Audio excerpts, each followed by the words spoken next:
If someone with ADHD tells you that they're going to do something, we're gonna do it. You just don't have to hassle us every year about it. Now, why do we do this? Why is procrastination and ADHD so married together? Why is it so hand in hand? Is it because people with ADHD just don't want to get things done? Are we bad students? Are we bad employees? Are we bad friends? No, it's actually science. So procrastination is actually a protective type behavior for people with inattentive ADHD. Now, why is this? Why is this science? It's because we want to complete the task. We want to make sure that it is done on time.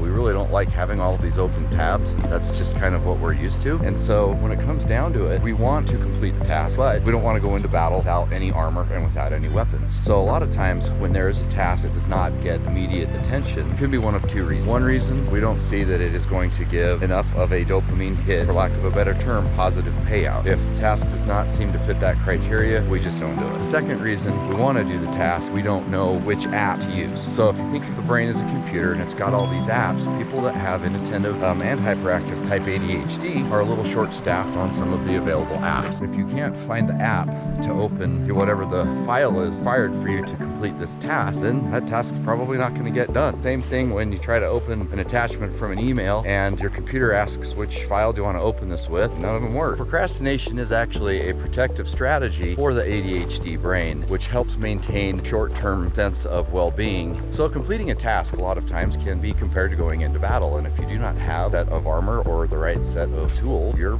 probably not going to succeed. And so why does procrastination do this? Well, the mechanism, because we don't have executive function skills, which are lacking in ADHD. Well, what are executive function skills? Well, they're things like planning, organizing, like initiating and completing tasks, time management, self-control, all these kind of things, budgeting. Just there's a ton of different things that are executive functions that the ADHD brain, the natural programming applications to complete. Seems a reasonable strategy. Okay, that's not a long-term effective strategy, but it is a short-term effective strategy. So a lot of times what occurs during this procrastination stage, you're trying to think of an alternate way to accomplish this task. So if you don't have the right app to open a file on your computer, your brain computer, maybe you've got 3 different apps up there that can open a portion of the program, triangulate the problem, you open it up, you get it done, task is completed. Just sometimes it takes a long time to figure out how to do a task. Now, for people that do not have ADHD, this seems like stalling, this seems like being intentionally defiant. It's not. We're actually trying to find a way to accomplish this task. So another way to look at procrastination is not that we do not want to complete this task. Another way to look at it is we just don't know where to get started at the very beginning. That sounds great. If you don't have an ADHD brain, you actually kind of probably already know where to start. You've got those executive skills, you've got those executive functions. So a lot of times we just start and it ends up being somewhere. Think of it as,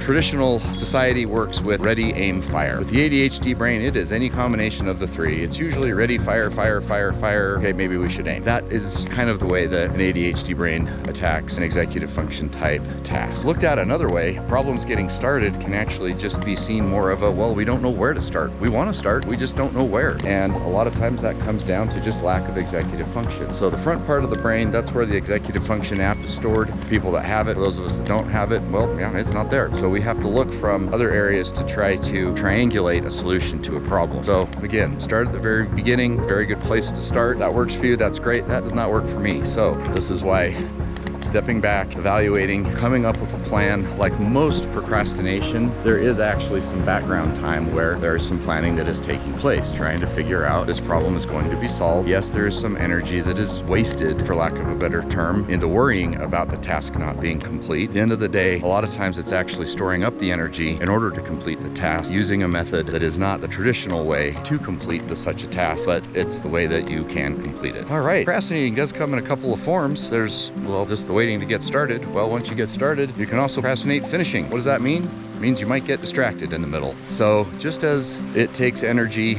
to start a project, it does take energy to see it all the way through to completion. One strategy that I have found that works for me when I'm in the middle of a project that seems to be stalling and my brain wants to get off topic and it wants to start thinking about things that will give me more of a dopamine hit, I actually have to think the word misfire to myself. That's actually been a very powerful strategy of keeping me on topic. So if I'm walking along and I see a squirrel and I want to say, hey squirrel, I just have to say misfire because I'm trying to communicate this with you right now. Another function that seems to come from procrastination is this concept of last minute propulsion. If you've ever packed for a trip and you have ADHD, or you know someone who has ADHD, you know that this happens pretty much when you're supposed to be on your way to the airport already. There's a frenzy of action. There's probably a lot of steam that is being blown off. Chances are better than not that the trip might not get off to the most calm start. That's because of procrastination and last minute propulsion. Again, with the reduction in executive function skills, things like planning and packing are really hard to do. Plane's taking off in a couple hours. You kind of have to pack before the trip. This last minute propulsion definitely happens in a case like this. It happens a ton in school. Honestly, I feel like it should be a screening for ADHD to see how kids do science projects, because I was good at science and I love science, but my projects were always done the night before. My tasteful paper mache volcano, made out of chicken wire newspaper and whatever, that was always thrown together the night before. Again, I've known about this assignment for months. There's been plenty of time to research. There's been plenty of time to plan. In fact, I've been meaning to get around to recording a spot on procrastination for a while. So, hey, sometimes you live your dreams. Here I am doing it today. But that last minute propulsion is something that really creates a lot of friction. Not only if you have ADHD, but if you have family or friends that don't have it, but especially if your family and friends also have it. Because that last minute propulsion can turn into competing sets of behaviors which both individuals feel like are the strategy to complete this task, and because there is a time crunch, blows off a lot of steam. There's going to be more discussion about that in other videos later. Concept at hand is that there can be a lot of understanding that can occur first when you understand why there is the science behind the last minute propulsion for task completion, and there is a way to actually help with this. So it's kind of fascinating that our brains are more interested in what is familiar than what is more efficient or even effective. So in the ADHD brain, the procrastination to the very last minute before a deadline that then leads to that kind of deadline propulsion, there's actually science behind that. And the reason that this happens is when there is a task that is nearing a deadline that hasn't even been planned or started, that creates anxiety. And that anxiety actually creates a flood of emotions which can actually help focus attention at the right moment. So if you remember, with ADHD, we're a little short-staffed on the messengers for, attention, and also the messengers for feeling good. So we unconsciously do these tasks in a way that creates the chemicals that our brains crave and want to feel. The issue is that it is not efficient and it is not effective, and it is kind of a counterintuitive way that our brains try to make us feel bad in order to make us feel good. So why do we procrastinate? Why do we perform tasks at the last minute? Well, because we're wired that way. Well, guess what? We can run some new wire. Because we choose familiar over efficient, our bodies are trained for reward. So training to feel calm and peace regarding a task and its completion is something that we can also train ourselves to feel natural. It just takes a whole lot of time and it takes a lot of effort, and honestly, most people give up. I think that there is a tradition that you are well aware of that has a high failure rate. Something like this, they're called New Year's resolutions. Most people fail with their New Year's resolutions because, number one, they have an ideation of something that they would like to do, setting a goal to try to do it with a beginning deadline, say New Year's, leaves it, open-ended and makes you feel like there's a chance that that task might get completed. The research is pretty overwhelming. New Year's resolutions don't seem to work. And the reason why is that the brain is more trained to feel familiar than it is trained to work extra. It's just that simple. So when it comes to completing our tasks, it is going to require some additional effort in the short term. That's where most people don't want to do it, especially with the ADHD brain. We've already got a lot going on. We're already tired. Why would I increase, my discomfort and task list, right now when I've already got all this other stuff, going on in the background? The reason is there is a way that we can actually rewire our own brains through consistent training to complete tasks once we've got them started. Also, ask for help. We don't want to ask for help. We're so used to not wanting to ask for help because we've been told that, oh, you can do this, or, oh, this is easy, or a lot of things that were meant to be encouraging but actually came across as extremely condescending. especially in the formative schooling years, where, when you're told something is easy and it in fact is not easy, well, there creates a little disconnect in there. And it also creates a little more of a space between you and wanting to ask for help. So one of the keys is to ask for help. If you don't know how to start a project or you don't know how to finish a project, ask someone who does. We don't feel like we can do this, and the main reason is because we have been shushed. We have been told that it should be easy, or that we're being naughty, or things like that. But no, when someone with ADHD suggests a course of action or asks a question, yeah, they really want to finish this task, because that is a step that is unnatural and is hard.